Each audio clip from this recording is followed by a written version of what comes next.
Good evening, welcome to Club Live on Club at 22, the Rangers podcast. And it's live, as Martin Tyler would say. Yes, we are live on YouTube. It is a Friday night, as always. So please like and subscribe. It will help us out. It will also allow you to get involved in the chat as well. So yeah, please do that. It takes no time at all. I am your host tonight. I'm on hosting duties. I am Nicky Irvin, and tonight I have two guests. It's been a while since I've hosted them with more than one. Ali, it's normally just a table for two, mate. But we've got another podder with us tonight, mate. But Ali, firstly, how are you, mate? How's your week been? It's been not too bad. It's Friday, so it's always good when we get to Friday because the weekend is upon us. I'm away in the Waverley tomorrow, a trip down the water, as they say. So I'm away down there with Scotia, my dad, and Mr. Haymarch is actually coming as well. so I need to strap myself in for that one. You're really like a 60-year-old man, mate, stuck in. I know he's like a 60-year-old man stuck in like a 30-something-year-old's body. But yes. Waverley's a good day out, Carney, honestly. Yeah, no, I can imagine. You'll find out. Yeah, no, I would. If I didn't have something to do tomorrow, I would have been there, mate. I know. It's funny you say that, Ali. Normally I used to love a Friday night because I'd have the weekend, but now I dread it because nurseries are shut over weekends and I need to find a way of entertaining my children for 40 hours. Tomorrow I have the delights of the Thomas the Tank train. I don't know if any of you guys have done that before. Apparently it leaves for Bowness up that sort of way. It's a train ride. I'm doing that with the boys and my brother-in-law and his missus and my nephew tomorrow. So all fun and games. But yes, without further ado, Scott, you're back, mate. I wasn't obviously on last Friday to welcome you back, but it's fantastic to see you back, mate. How are you? How's your week been? Yeah, good, mate. Busy week. Kind of first full week back at work for myself, and obviously stuff to do with the Patreon as well, mate, which I'm sure you'll mention. A lot of work going on at the Club at 22 headquarters, that's for sure. But no, it's good. It's good to be here, mate. Good to be back on Club Live on a Friday at 6:30. So yeah, as I say, he's been a man down because Mr. Reliable, Mr. 7 out of 10 Sasa Papach hasn't been about, but I'm very much back now, and yeah, looking forward to it. Good to see chat. Hello everybody. There's a guy in the Waverley tomorrow there, Carney. Andy Max on the Waverley. Strap yourself in, Andy. Brilliant. No, listen, it's brilliant. It's brilliant to see you both. We obviously have. There's a lot going on in the way of Rangers at the minute, so we will no doubt get into that. We've got a fairly packed agenda. Ali, Scott, I know you guys are controlling the buttons tonight, so if we have got any time left at the end, we will, of course, direct ourselves to any questions that you guys have got. So fire them in, and between Ali and Scott, we'll try and highlight them. And if we do have time at the end, we'll obviously try and answer as many of them as possible. But before we come in, obviously, to the agenda, as Scott alluded to, there is a lot of work going on in the background, more so from Scott than any of us. But we are launching on Patreon, as Scott and Ali mentioned last Friday night. Officially, we will launch on the 3rd of August, which is aligned with the first game of the season, Tynecastle Hearts away. You will find all of your usual Club at 22 content on there, but we will hope to bring you much more content. And obviously a massive thanks, just to echo what Scott, Ali, Ryan, Jamie and I covered off over the last couple of weeks or a few days even. A massive thank you firstly to everybody who's supported us on the YouTube, and probably just a quick heads up thanks as well to the individuals who have already started subscribing on Patreon as well. Scott, I think we've already got a select few of people who have already signed up to that. So again, a massive thank you. You don't realise how much it means to us collectively and how much it will support this pod in terms of stretching us moving on. And as Scott says, the key for us is we don't want to be seen as stagnating on YouTube. Club Live, this Friday night show will always remain free for you guys, but we will have an opportunity to do so much more on the Patreon app. We'll have everything in the one place for you guys. So if you haven't signed up, please do so. It'll be a massive help. Scott, am I right in saying there's a link in last Friday's? Will we pop a link on how people do it into this descriptor as well tonight? Yeah, in the description for tonight's podcast, you will find a link to our Patreon, and yeah, everything. I'm not going to repeat anything that Nicky's just said. He's absolutely spot on with why we're choosing to do what we are doing. We very much hope to see as many of you as there as possible. This show will always be free for you, but the majority of the stuff will be moving to Patreon, and we are very much looking forward to it. There is a lot of work going on. There's a lot of planning happening. There's a lot of ideas floating about. There's conversations with people to come on and whatever else. So yes, it's exciting, really is exciting. Looking forward to getting my teeth into it. So it's almost like a soft launch just now happening on Patreon, and the official launch will be the 3rd of August, and yeah, very much looking forward to it. Again, without this amazing support that we've had on YouTube, and all the people that have subscribed to the channel, even the channel members, without them we wouldn't be in the position to be able to do something like this. So it's so much about everybody as it is about us, and we hope that you can come over, join us there, and who knows what the future holds. That's all I'll say. Yes, absolutely. And we hope to see you all over there. So if I move swiftly on, there's a lot of things happening with Rangers at the minute, but I think there's probably only one place to start, and that's confirmation of where we are going to be playing our home games, certainly at the start of the season. I don't think we've got any clarity yet on how long we will be doing it, but Rangers yesterday or Wednesday, I think it was, released a statement. I'll just quickly read out the statement that they released. So Rangers can confirm that it is in the final stages of negotiations with the Scottish FA to secure Hampden Park as its temporary home until the Ibrox works are complete. Chairman John Bennett has issued the following statement. So first, I'd like to apologise on behalf of the club for the uncertainty that this delayed project has caused to our season ticket holders, hospitality clients, partners and the wider support of this football club. The number of variables in this situation has made it extremely difficult to bring the one thing we all crave, which is certainty. Nevertheless, we are closing in on the most immediate solution, a suitable venue at which to fulfil our fixtures and house our support. While the ongoing delay means that the club is unable to fix a date for a return to Ibrox, we anticipate that this will become clearer upon delivery of the necessary materials to Glasgow. Rangers thanks the Scottish FA and the SFA, and the SPFL for their strong support in working to this solution. The club wholeheartedly appreciates the continued patience of our supporters whilst we work through this most trying of situations. I intend to give a fuller personal update by the end of July. Ali, we could sit here and have a moan for an hour about what Rangers have and haven't done. I think it's good that we've released a statement. I think there's an argument that it's probably came too late. But I kind of see two sides to this, right? I can see that from a Rangers perspective, they're probably doing a lot of work in the background, trying to come up with what are the options we've got, how do we come to a solution as quick as we possibly can. On the flip side, us as supporters, I think I've seen someone on Twitter describe it as a void, and to be honest, I thought that was perfect. There has been that void, and naturally our anxiety is taken over, and we're filling that void with numerous rumours of we're not going to be until October, we're not going to be until January, we're not going to be in at all this season, where's it going to be, etc, etc, etc.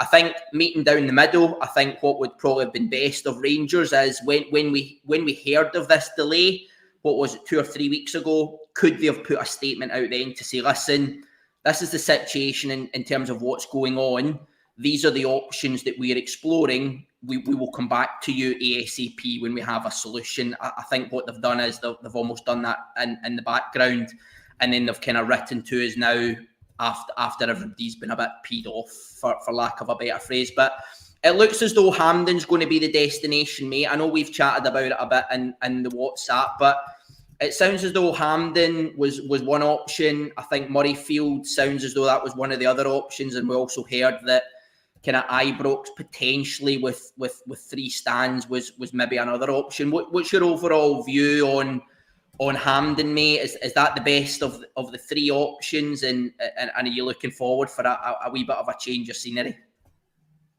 No, I'm not looking forward to Hampden. So there you go. Out of all the options, Hampden was the obvious choice. Murrayfield was a non-starter for me. I know people say it's a better stadium now, and potentially, as I've not been I will be going next week with Carney and a few other lads as well to see the Man United game. But Edinburgh's not ideal. It's an hour away for people to get there travelling. Hampden was the obvious choice for me.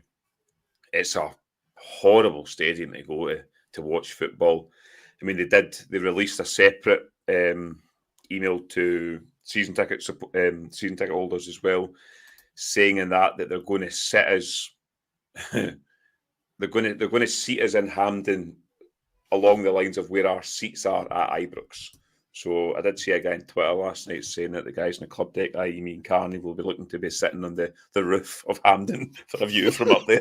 So it'll be interesting how they seat it. And yeah, it's been too late to come out with this because, as you say, Nicky, there's been a silence with Rangers, which has been filled by various media platforms, and we've had to kind of guess and see what's happening. But John Bennett apparently will be coming out the end of this month to address us more. Obviously, he can't give us a date because they need to wait for the material to come. I think that's what he said. He'll give us more of an update at the end of July. So I will look forward to hear from John Bennett because we haven't heard from John Bennett in over a year.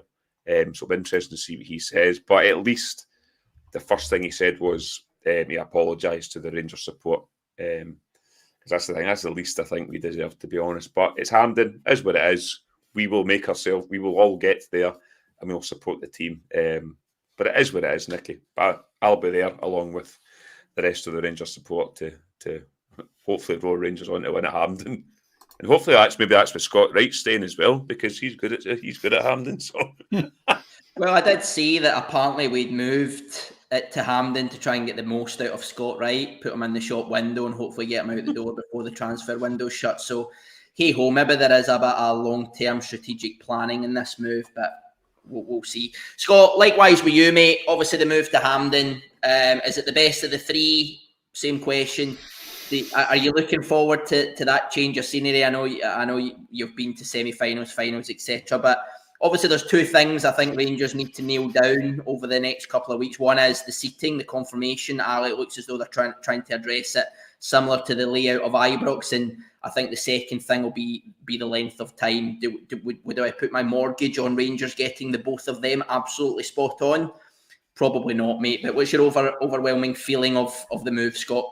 Yeah, well, again, it sounds like I'm constantly plugging it, and I suppose I am, but on Patreon last night, Ryan and I did a podcast, Club Nights, and we had a chat about this, and it was very much Rangers Daz Assemble. I think I kind of got most of it out of my system last night, as the statement that was released said stuff, but never said anything, really. Didn't say anything that we didn't already know that was already done. It was almost ticking the box exercise, I believe, for the board to release that statement. Wasn't overawed by it, and it was a pretty wishy-washy statement, if anything. I'm angry about it. Well, I'm disappointed in it now. It's now that it's happened. It's that we are getting moved to Hampden. I think we just need to move on from it. No matter what, we have to be ready for the new season. We have to be ready to play our games no matter where it's got to be. And as hard as it is, you've just got to accept the fact that we won't be at Ibrox. I hate Hampden. I'm not the only one. I can't stand it. The only benefit I think I can see is Ali and myself are probably going to get the best. I would imagine we'll get the South Stand upper tier. You'd imagine that's where it's going to be. I don't know how many that holds in terms of how many season ticket holders are in the club deck or whatever. If not, then Ali might be. You think you're like 3 rows forward from me? 2? No, more than that. You're about 5, aren't you? Forward to me. Yeah, so I'm the second row from the front. Yeah, so you might be like at the back of the South Stand, but not in the upper tier. Let's say I'm a bit behind you. I'm row J, so I'm a wee bit behind you. So it's not ideal. It isn't ideal at all.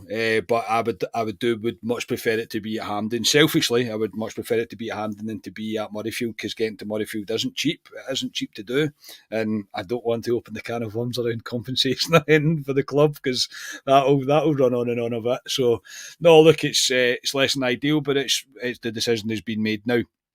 The club have made a bit of a mess of this. they're having a wee bit of a habit just now of making a mess of things, which isn't great, which isn't adding to the positive feelings you should be getting around this time of the pre-season, when you start to see friendly games coming up and you see players, new players, etc. You should be getting the buzz back. It doesn't feel quite right that we won't be at Ibrox for the start of the season, but as Ali would say, and I hate stealing his phrase, strap yourself in, because I don't see us getting to Ibrox anytime soon. I really don't. I am bracing myself for it being months rather than weeks, put it that way. Yeah, agreed, mate. And listen, as I said at the start there, we could sit here and we could have a moan about it for an hour. We'll maybe save that for the Rangers Dads podcast on Patreon. But yeah, I think the biggest thing for me, I agree with you boys. I think Hampden was probably the best option of the three. I think there was maybe an element of Murrayfield. You could have maybe get extra bodies in. Could you have got a bit of income from that potentially? I don't know, but Hampden certainly seemed the most sensible situation. The biggest frustration, I think, is we're just immediately putting more pressure on probably Clement and this team at the start of the season. I think that's the biggest bugbear of mine. Ideally, Clement would have won a full pre-season, new bodies in the door, a full Ibrox for his first, well, not his first game, but you know what I mean. We're obviously going to Tynecastle, but his first home game would be a full Ibrox, and we've obviously taken that away from it. It's a bit alien, the stadium, but like Ali says, it'll be full. 50,000 Rangers supporters will be there or thereabouts, and we'll obviously do what we can to cheer on the team to hope for good results. And obviously we'll see how that develops over the coming weeks as well. And like Ali said, we'll look forward to see or hearing from John Bennett at the end of the month as well. Obviously I want to come on just quickly chat about just some dealings in terms of players. I think the first thing I just wanted to talk about was, I think on Wednesday, Rangers confirmed that Robbie McCrorie has now moved on. He has signed for Kilmarnock for an undisclosed fee. Rangers aren't the greatest at negotiations, undisclosed. I don't know, what have we got? 2 bags of balls and some cones? I've got no idea. But Robbie McCrorie is essentially out the door. Ali, you and I and Ryan spoke about this a couple of weeks ago when I was on. I think Robbie McCrorie made one appearance of 59, 60 games that Rangers played last year. We've brought in Liam Kelly. I've seen Liam Kelly joined up with the squad as of today. Scott, obviously keen to get your view, mate. A good view from a Rangers perspective and a Robbie McCrorie's perspective. He had to go out and play games, didn't he, if he's thinking about his longevity of his career?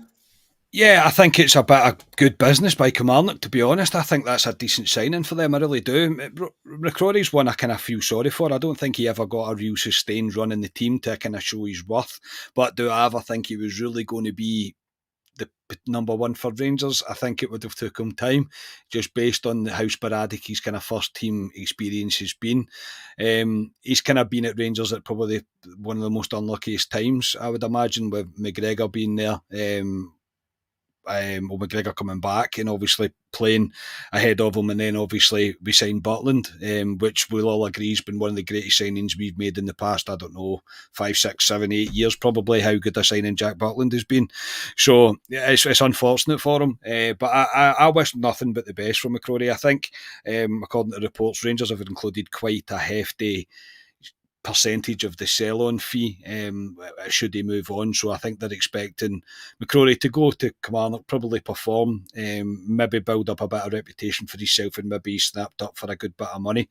Because I think that's something, there's going to have to be something in that in order for Kilmarnock to be able to afford the transfer. I think it's a decent move. I don't think McCrorie's ambition will be to play at Kilmarnock for the rest of his days, but he's young enough to think he's still got 7, 8, 9, possibly 10 years left as a goalkeeper, the way goalkeepers play on to now. So I wish him nothing but the best, and it's crucial for him to go and try and make a career for himself. And who knows, in the future, you never know, maybe he'll come back, maybe 4 or 5 years down the line we'll be looking for a goalkeeper and he'll have hit new heights and we'll be able to bring him back to the club. The wee cynical man in the back of my mind, the wee Rangers cynical man that's in the back of my brain, that's in everybody's brain right now because of the things around the club. I've got the feeling that I don't want him to, but I kind of do want him to at the same time, to go out and become one of the players that we go, why did we let go of him? And then all of a sudden he'll be playing for a don't know, a high-end championship type side, and he'll be out of our pay. He'll be out of our bracket. We'll not be able to get close to him. But I wish him absolutely nothing but the best. It just really didn't work out for him. He's learned off some of the best keepers to be playing in Scotland at his time while he was playing. In his era, if you like, while he's kind of learned off some of the best. But I do wish him nothing but the best. I really do, and I think if anything, it's a better move for Kilmarnock than it is anybody else. I think it's a really smart bit of business by McInnes, and I think he'll do well there. I really do. Yeah, listen, I would echo, mate. I think, listen, this is a Rangers podcast, but I think you have to commend some of the players that Derek McInnes has brought in at Kilmarnock. I think the 18, 24 months he's been there, he's assembled a good squad, and Robbie McCrorie is another good addition to that. Ali, obviously, similar thoughts on the Robbie McCrorie move, and I guess would obviously Scott's mentioned the sell on. I think that's the biggest thing for me. It wouldn't surprise me if Robbie McCrorie comes on and has a really strong 12 or 24 months at Kilmarnock. You will find that championship teams potentially will be sniffing about him, and championship teams have deep pockets. So I think a sell on is very smart business if we have get confirmation that was built in there. But obviously Rangers have been somewhat linked, whether they're viable links or not, with obviously Armstrong and the young boy Watson. Would you have tested water with either of those players as part of the Robbie McCrorie deal, and what's your overall thoughts on his move, mate? Those two players, I don't know. Potentially, depends what they bought McCrorie for. Kilmarnock, I don't think Kilmarnock have a lot of money to buy McCrorie. As we say, it'll be structured. They definitely don't. Yeah, I know. As we say, it'll be structured in terms of if Kilmarnock get into Europe next season, if they punt them, we get X amount on it. So, I mean, good luck to McCrorie.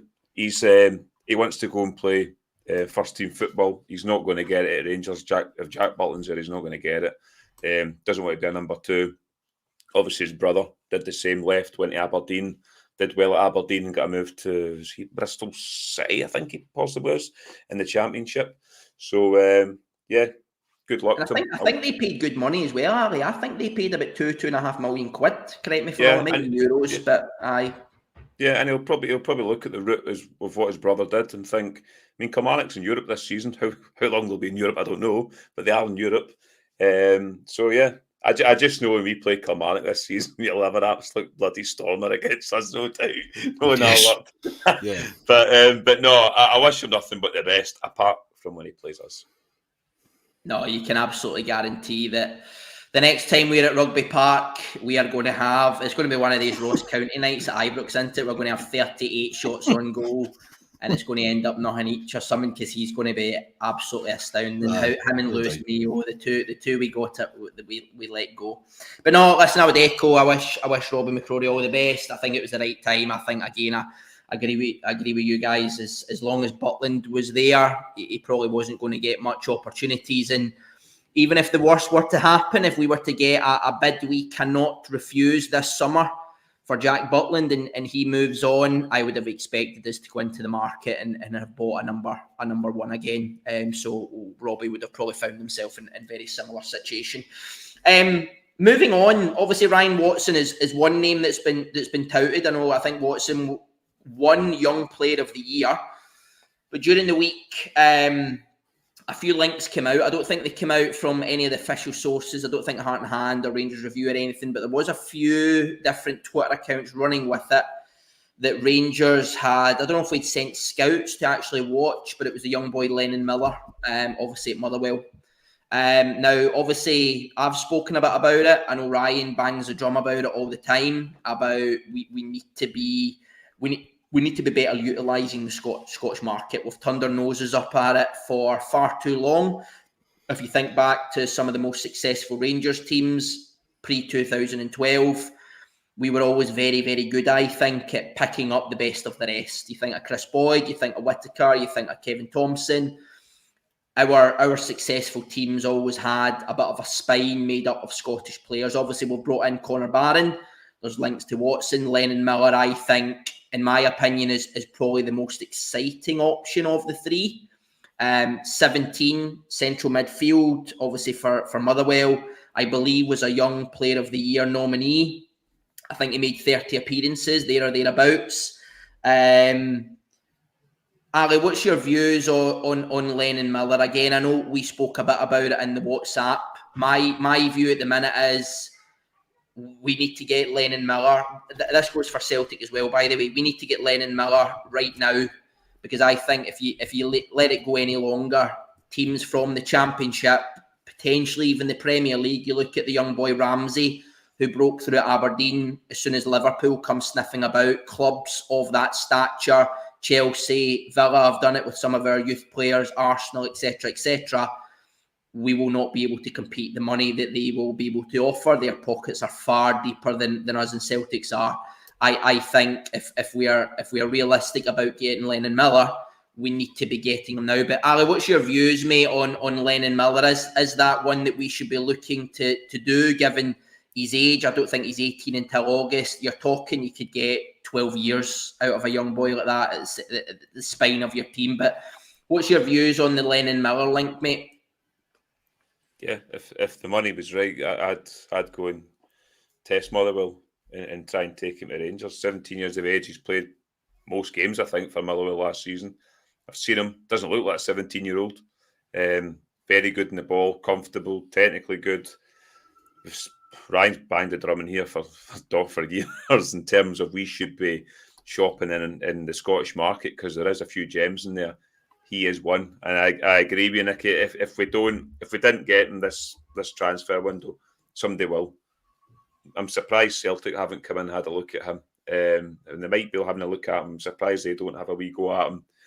And like you say, Championship teams will take a punt on him, because they'll be able to pick him up for a couple of £1 million probably, and that's nothing to them.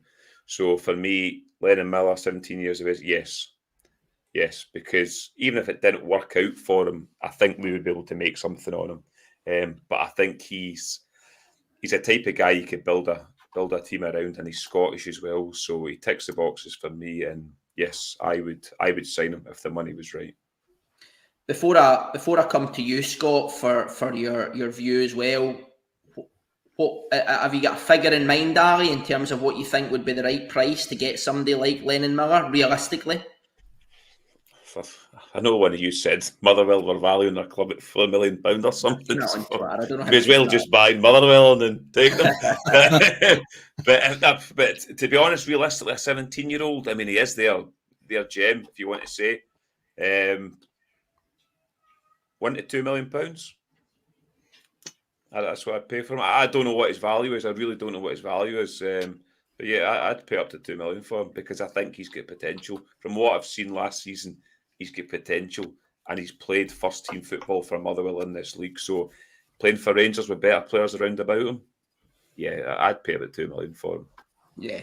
Scott, I think a £2 million was kind of where I was at. I felt that's probably the lowest Motherwell would go. Motherwell will look at the blueprint of people like Nathan Patterson, had played 10, 15 games for Rangers. I get there's an old firm tax on that, but Everton paid £12 million.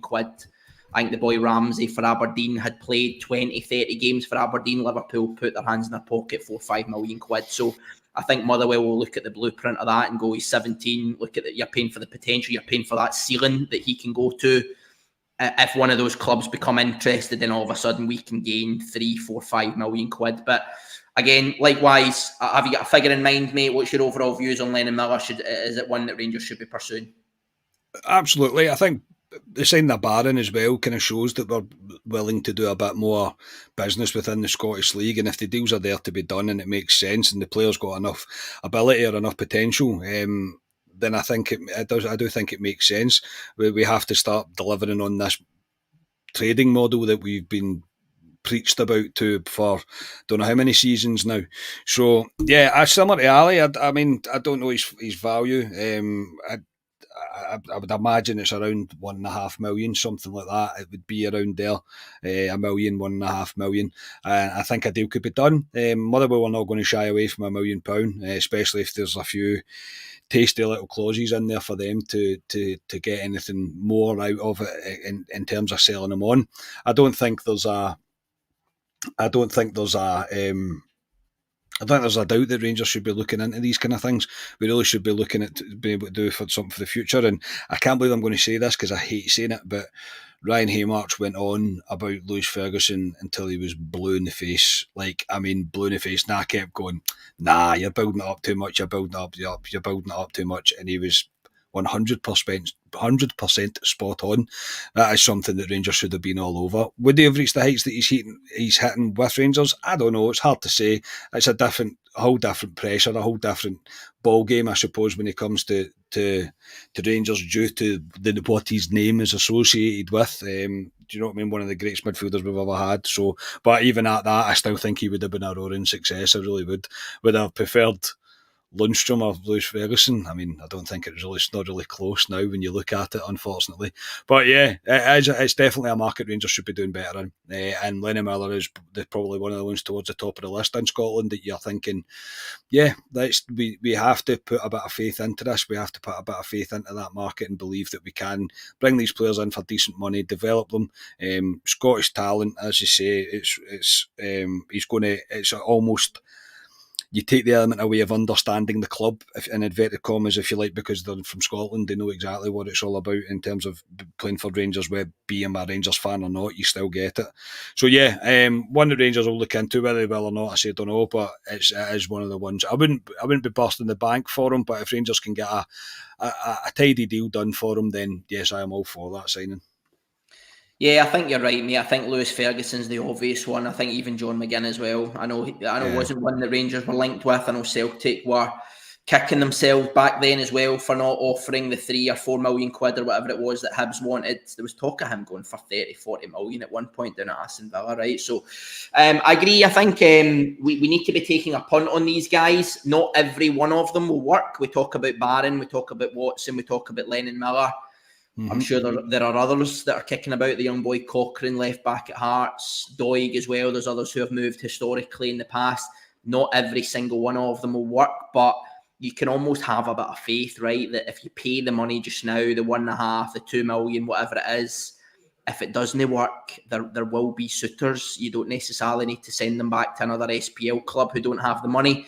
There will be championship suitors who will take these guys off your hands more than likely. So, yeah, I do think we need to get better at that. I think it's time for Manscaped. So, time for a word from our sponsors. So, thanks to our friends at Manscaped, you can make this season your smoothest yet. The Performance Package 5.0 Ultra is the ultimate bundle to keep your boys downstairs cool while looking hot. Join the 10 million men worldwide who trust Manscaped with our exclusive offer. Get 20% off and free shipping when you go to manscaped.com and use club@22. That's the code. Summertime and the trimming is easy. The Manscaped Performance Package 5.0 Ultra has everything you need to prepare that summer bod. Inside this package, you'll find the star of the show, the Lawnmower 5.0 Ultra. Their 5th generation trimmer features 2 interchangeable next-gen skin-safe blade heads, a standard one for taking a little off the top, and a new foil blade to go smooth wherever your heart desires. It features dual LED spotlights to provide contrast on multiple skin tones, 3 length-setting combs, and it's waterproof. Now that you have the perfect haircut, use Manscaped's liquid formulations to keep that freshness. The Crop Soother Aftershave Lotion and Crop Preserver Anti-Chafe Ball Deodorant. Once they touch your sack, you'll never go back. Manscaped even throw in 2 free gifts to their Performance Package 5.0. They've got the Manscaped Boxers and the Shed Travel Bag. Also, Manscaped's new Buff Bundle is all you need to keep the summer heat a breeze. This bundle includes their signature silicone scrubber and body wash. And as I say, get 20% off and free shipping with the code club@22 at manscaped.com. That's 20% off and free shipping with the code club@22 at manscaped.com. It's smooth sack summer, boys. Get on board or get left behind. See the bit where it's what bit was it? There's always a bit that gets me when you're reading it out, and I've just forgot it. I had it in my head. I'm so professional at times. I really am. I can't remember. There's one. There's one bit that gets me every single time. I've lost it now. It doesn't matter. I ruined that there. Well done, Scott. That's well all done. right, See, mate. I obviously have quite literally take a little bit off the top to extremes. As you can see, I have decided to shave off all of my hair. Sponsored by Manscaped, yes. Sponsored by Manscaped, yes. Listen, mate, I would love to sit here and go, the pressures of life, mortgages, cost of living, 3 children has got the better of me. However, honestly, I reckon watching Rangers these last 3 years is the sole cause of this, by the way. This is the stress that is caused by that, is watching Rangers capitulate in March every single year that has caused this. But so I've taken it, which you'll see I have some new headwear, which I've been wearing the last few times. But listen, boys, the Manscaped stuff's magic, isn't it? Superb, mate. Aye, it's absolutely brilliant. And Manscaped are signed up with us for the rest of 2024, which is absolutely spectacular. So every Friday night you'll get to hear one of the lads read out something about shaving your balls. So I can't say we don't provide good content, because we certainly do. But no, thank you, Manscaped. Their stuff is class. It is absolutely class. I've seen CGM saying it is expensive. You get what you pay for in life, mate. You get what you pay for. Their stuff is superb, and even more reason to use our code. Indeed. Cool. So I want to move on. I want to stick with probably ins and outs in terms of transfers. So we've been on a bit of a roller coaster with Clement and some of the comments, I think, over the last few weeks. I think initially we got the high. I think Clement done an interview, I think it was probably 10 days, maybe a fortnight ago, about he kind of alluded to the fact that we've obviously brought 5 or 6 bodies into the building. They were the youth. They were deals that were probably fairly easy to get done. He then obviously pointed to the fact that he felt now that was the opportunity for us to start bringing in experience. And listen, everybody here is rubbing their hands. That's exactly what we all wanted to hear. We wanted the young kind of model coming in, that player trading, but then we all almost wanted the experience to come in to essentially push the first team, right? We need the starters, we need the boys who are going to come in and start from day dot. Middle of the week, I think there was a few pages on Twitter kind of put us into a wee bit of a frenzy. I think there was a comment about nothing being imminent. There wasn't anybody expected in or out of the building in the next few days. And it also downplayed, it actually broke some dreams, actually, because I think there was a piece about Dessers potentially being very close to a move to Italy, and I think they downplayed that as well to say that it was probably quite far from the truth. So again, I think there was a bit of backlash from that. I think the Rangers review have subsequently eased some of that over the last couple of days. I think they've then done an interview with Clement. I think Clement, again, has now alluded to, whilst we do not have anybody going in or out in the next few days, I'll not read out the entire statement or what Clement said, but he pointed to the fact that we are still very active in the market. We have targets that we are still pursuing. We will still be looking at experience. There is more expected to be done in the window. I think he also alluded to the fact that Rome is not built in a day, but also that he almost expected it a wee bit because of the Euros. Naturally, everything was slow, but obviously the Euros is coming to an end on Sunday night. Scott, where are you at with the transfers, right? I'm watching the Rangers videos and I'm still a wee bit concerned. I'm not going to lie that I'm seeing guys like, and listen, this is no disrespect, but we're still seeing guys like Dill. We're still seeing guys like Matondo, Tav, Goldson, Wright, Ben Davies kicking about. I expect they will all be involved in the Ajax game tomorrow.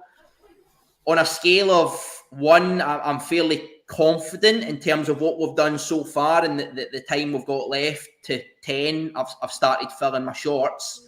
Where are you at, mate, with Rangers, the dealings and our expectations between now and, I guess, the Hearts game, but also now and the window shutting? Because they're 2 different dates, right? We're going to be quite a bit into the season before the window shuts, so you don't really want to be bringing in guys on the last day of the window. No, I think this is a unique window in the terms of that UEFA made the clever idea to make this tournament last for as long as possible as well. The Euros has been on for far too long, in my personal opinion. And it's not because I don't like the football. Some of the football's been well, okay. There's been a few good games, not many, a very small amount I would think we would suggest as good games. But I think that has to have had an effect on it. I'm not at full nuclear button, mate. I'm definitely not there. I do understand the desire and the need as Rangers fans that we need to see more business happening. I think I was more disappointed in the way that it was released, that there would be no transfers coming in imminently while the team were in on their training camp. That's kind of to be expected, to be honest. When they're away, it's the last thing the manager's concentrating on. I know we've obviously got Kopp in there, I get that, but he's out there with the team, so I wasn't overly shocked that was the case, but I also didn't see the need for the club to release that, or to be allow it to be released anyway through Chris Jack and whatever else. But I just feel like it was kind of unnecessary. I'm at the point where I want to see players leave, mate. I want to see if there is any real truth in all these numerous links that have been made with players leaving, and the Saudi links and whatever else. We're going to need to see things moving. There's a lot of people that will say one thing, a lot of people that will say the other. As far as I know, and from what I'm led to believe, from kind of what I know is, or who I know, and there is going to be business done out the way. There absolutely is. The names are, you can range anywhere from Butland to Dessers to Tavernier to Goldson to Scott Wright to whoever you may wish. There is definitely, we're going to need to trim the squad. That Coppin's whole job isn't just bringing the players in, it's also keeping the squad at a reasonable depth with quality, but also offloading and making deals for players to move on. There's players that have had conversation with the manager and they'll have been told, you're not in my plans, you're surplus to requirements. It's how it happens in football. It can be quite cutthroat, but it's also to give the player the motivation and their agent the motivation to try and find a move so they play football.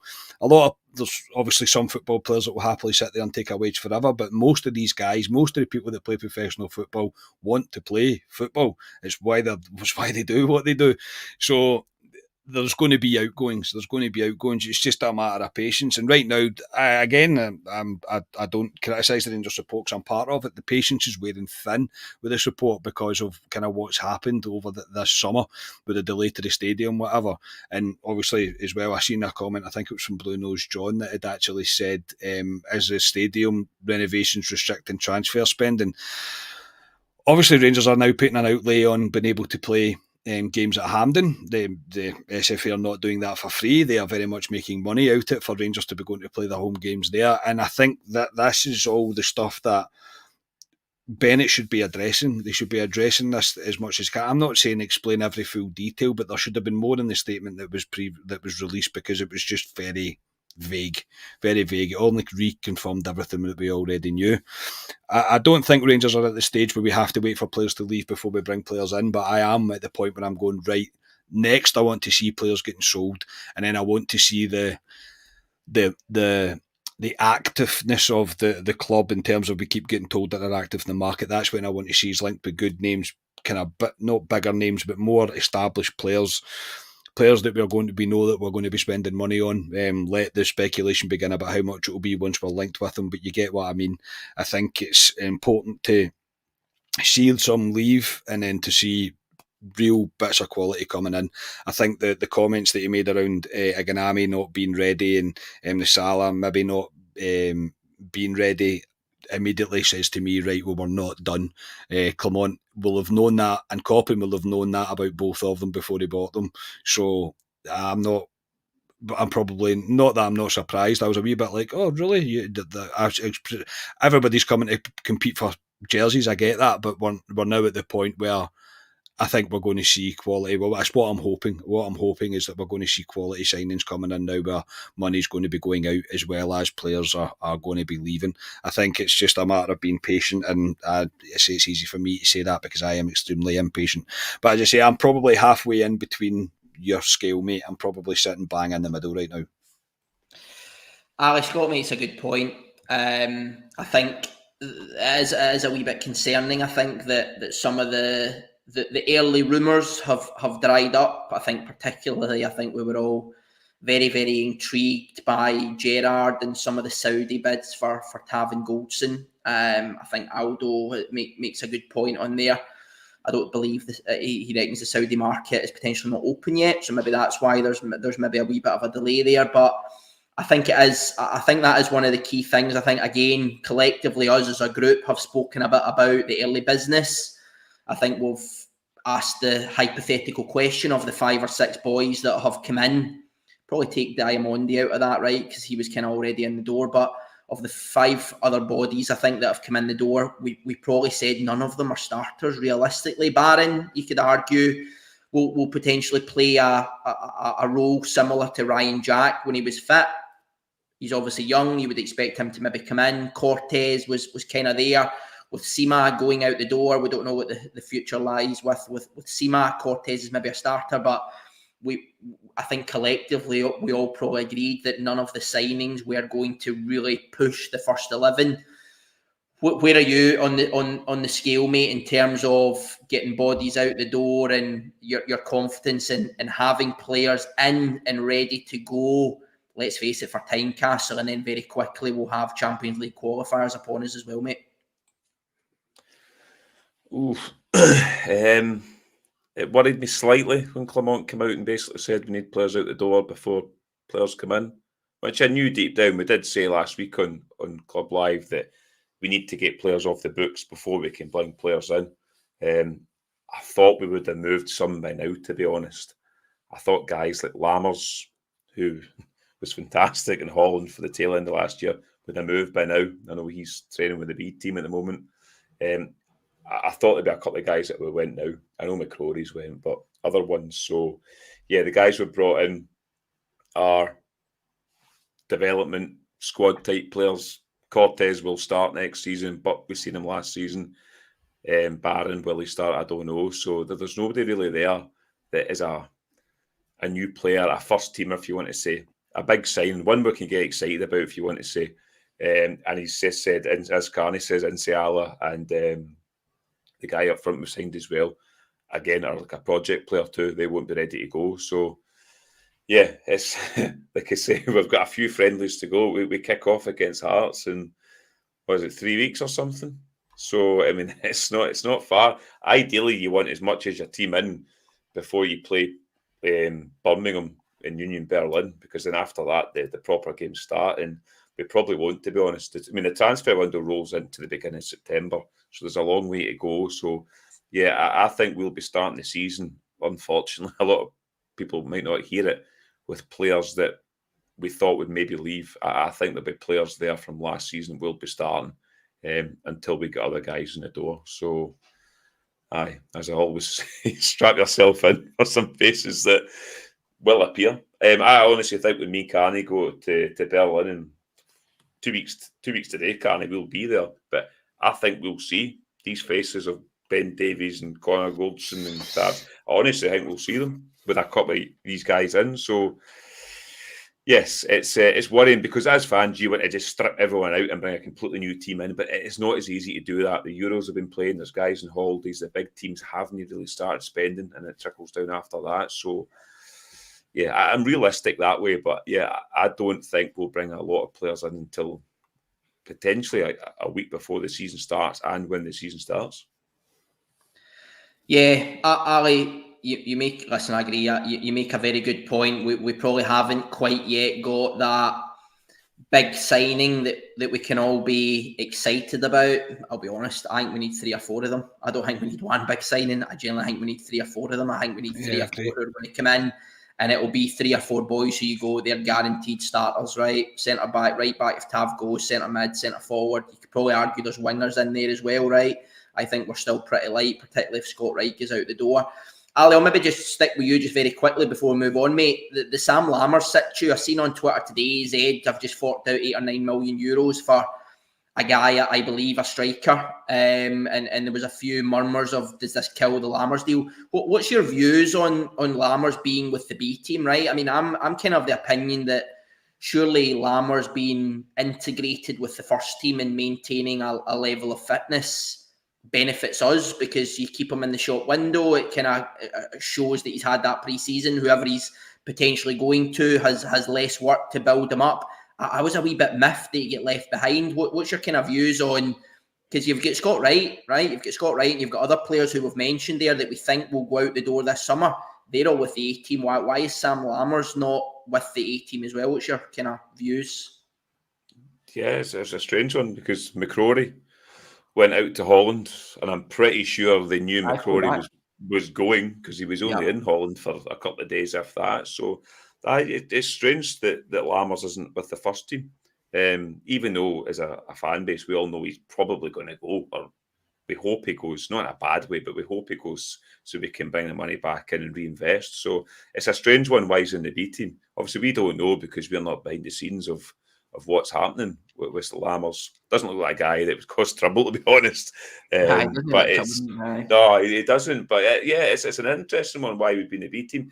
And the B team did play, what's it, Blackpool or somebody they played, and he wasn't in the squad for that, even though he was training with the B team. So yeah, it's an interesting one, but they will be looking to move Lammers off. I'm like I said previously, I'm surprised he's not gone by now. I'm really surprised he's not gone by now, but it's a weird one.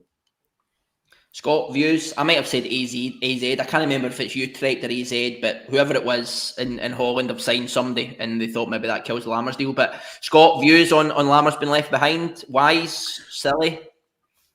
I think it points to there's obviously a deal close. I would imagine there is a deal very close. I know Ali mentioned there that McCrorie went out. McCrorie went out because Kelly wasn't there yet. And as soon as Kelly was there, Kelly went out and McCrorie went back.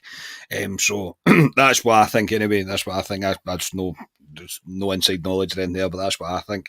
I'd imagine there's been a possible meeting with Clement. Lammers has made his views clear, and Clement has made his clears to Lammers. I would expect there's a move close. I really would. And as Ali mentioned, he wasn't included in the squad. Again, it just points to that it's not going to be too far away. Unfortunately, it's not a case of the way Football Manager is, and you go on and you make a bid and you can do a deal within 30 seconds. It doesn't work like that in football. These things do take time. But I don't expect Lammers to beat Rangers. He's definitely one of them. Obviously a few else to follow from that, so it's a weird situation. It's kind of you don't really hear something like this very often, but I'd imagine the only reason is it's been made perfectly clear that the club intend to sell him, and he will have no future at Rangers. And obviously they're letting people do the bidding for him, try to get a deal structured for him, and he will move on.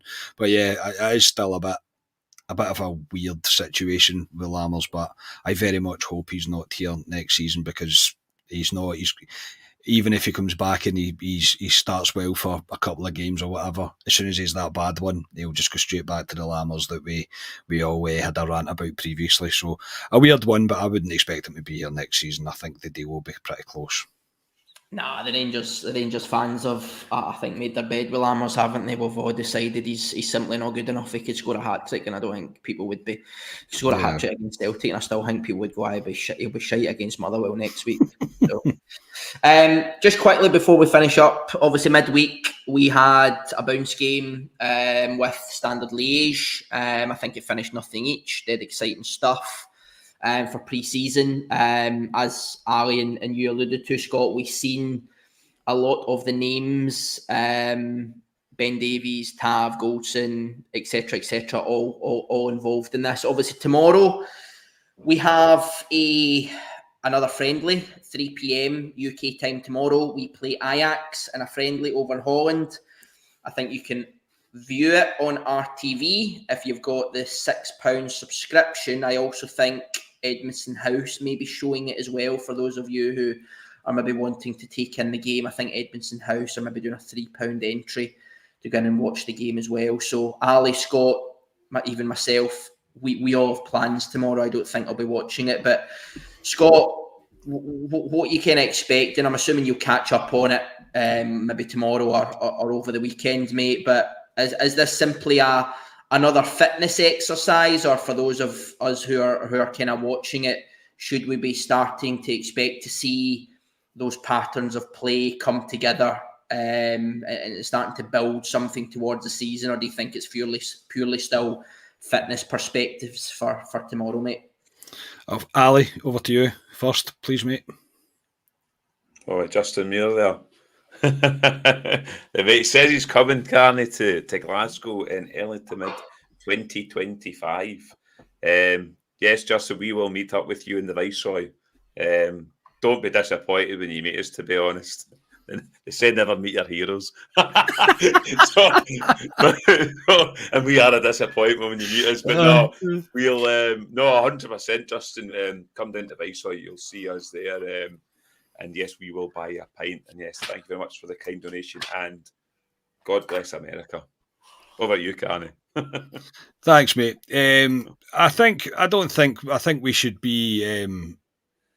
I think we should be looking to see more patterns of play. I really do. I think it should start to be evolving. It should start to be evolving. But at the end of the day, it is only the second really competitive game that we're going to get. I think it'll be 2 starting 11s or similar towards that again. I think Cortez only got 30 minutes on the midweek game, so you'd maybe like to see him get a half at least to try and build him back up. But yeah, look, it's one of those games. Unfortunately, no, I won't see the game tomorrow. I think the only person that we're holding out hope for bringing a reaction tomorrow for watching the game is Jamie Mackay, and I'm not sure if he's... Jamie Mackay is out tonight, I believe. Yeah, so you might watch the game tomorrow, so I'll need to actually message Jamie after this and be like, mate, I've just realised there's nobody about tomorrow. I won't be seeing the game tomorrow. I say I've got a family thing that I need to deal with tomorrow, so I won't be seeing it. So gutted that I won't be watching it, to be honest. I've seen somebody put in the comments as well about is free on Ajax YouTube. I hope that's not true. Is it? I don't know. Somebody put it up though. I've seen that. I don't know if that's true. Surely not. The club can't be possibly doing something like that when you can get it free on a YouTube channel. I'm not sure about that. But anyway, I'll say I'll definitely catch up on it and I'll see it back. But I'm not expecting Rangers to rip up the kind of ground and be absolutely flying tremendous. It'd be great if we could, and it would be nice to see a goal. I'm not going to lie. But I would expect a competitive match, yes, but it is still very much early days in terms of the players' fitness, minutes and legs, all the usual cliches that goes along with pre-season, and here's me trying to play it down, so hopefully we don't get pumped and there's not a full nuclear meltdown on Twitter. It's basically what I'm hoping for. Just a decent performance for tomorrow from Rangers would just be plenty. That would be lovely. Yeah, well, I watched some of the RTV videos during the week there, the mic'd up session with Clement. We were practicing our press quite a lot, and I seen there was shooting practice today. So, in my opinion, Andy Hillis, excuse that we don't beat them 4 or 5-0. Thank you very much, Andy Hillis, mate. That's very much appreciated, mate. Thank you so much. Ideal, Andy. Thanks very much, Andy. Ali, what are you expecting tomorrow, mate? Anything with the Ajax game, and then obviously Manchester next weekend as well? Ajax, same as Carney. It's minutes in the legs. Probably change the team at half time as well. It's probably gearing them up to play Man United at Murrayfield next weekend, which will be a bit of an exhibition match because what team Man United are playing, I really don't know. Most of their big hitters will be in holiday, so I'm interested to see what they play. But minutes and legs, and yeah, if it's on YouTube, I'll see if I can catch it a wee bit when I'm down in Rossi tomorrow. So I don't think me and Mr. Haymark's got down a post-match reaction that the state will be in at that point, no doubt. But it's one of the kind of games, because it wasn't really announced until the end in terms of they announced Man United, Birmingham, Union Berlin, and then the Ajax one was kind of thrown in. So yeah, it'll be more of a training ground exercise for me. So I don't think it'll be a spectacle of a game to watch for everyone tomorrow. Way to G up and promote it, Alistair. Well done. I know. Get yourself down to Edison House and pay £3. Absolutely buzzing to catch up on the highlights tomorrow evening. Well, listen, gentlemen, we have somehow filled the hour as we always do. So that's been a pretty good session. So obviously, a thank you to everybody who has donated, who have commented, who have liked and subscribed. Scott, we've got the link to the Patreon sign up across the bottom of the screen at the minute. I think it's also in the description of the video. So again, just to echo what Scott and I and Ali have said, a massive thank you for everybody who's supported us so far. A massive thank you to those of you who have already started transitioning across to Patreon. We will officially launch on the 3rd of August. And yeah, just a final plug for everybody. It will be a massive help for anybody who can continue to support us, to bring you more and improved content as we continue to grow this. But listen, gentlemen, thank you very much. Alistair, firstly, mate, hope you enjoy the Waverley tomorrow and your weekend. Yep, I hope so. I've got the fear for it. It kicks off at 9:30 tomorrow morning. So the Waverley's a weird one. It's got a mixture of older people just out for a wee day trip, and then you've got the other side like of you. Yes, and then you've got the other side of it where there's carny idiots like myself and stag parties who have a pint of Tennent's in their hand at 9:30 in the morning. So looking forward to it and dreading Sunday morning as well. What time does it go on to, Ali? It leaves at 9:30. It goes to Kilcreggan, which is where I'm from. My dad gets to Rothsay at 1:15. You get just over 3 hours in Rothsay, and it picks you back up. So it's half like I say, 9:30 in the morning. You don't get back to Glasgow at 7:30 at night. So it is the journey back is interesting to say the least. And then is it up the road or continue? You're not going to end up in the tune, are you? God knows, up the road, no, probably. You'll be up the road. I can't do it anymore, Nicky. If last year's anything to go by, Alistair will be up the road after the Waverley Docks. I'll be up the road and via McDonald's or something. Very good, mate. Well, listen, I hope you have a blast. And likewise to Mr. Haymarsh and Scotia. And was it your dad, you said, is the fourth member is going as well? Yeah. Very good, mate. Scott, great to see you back, mate. Hope you have a nice weekend as well. Thank you for tonight.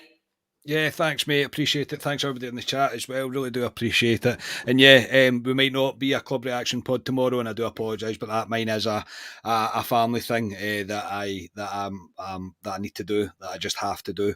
You can read into that what you like. So, yeah, I won't be available for tomorrow, but no, good to be back, mate. The football's going to come back soon. I think it will distract us from all this off-field stuff, and we need to start concentrating in the real football returning, and I hope to see a bit of a once I get a chance to watch the game back, just a bit of a performance by Rangers, something that we can look at and go, right, this is it, here we go, we're starting now. That's all you can hope for. But no, a pleasure. Thank you all donations, thank you everybody in the chat, brilliant. Say if you're coming over to Patreon as well, thank you so much, really do appreciate it. And yeah, thanks, Nicky, you baldy man.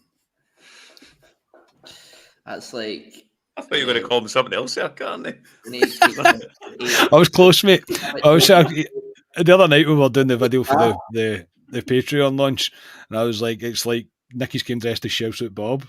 I'll be getting on to the Club at 22 HR department for that harassment in the workplace, mate.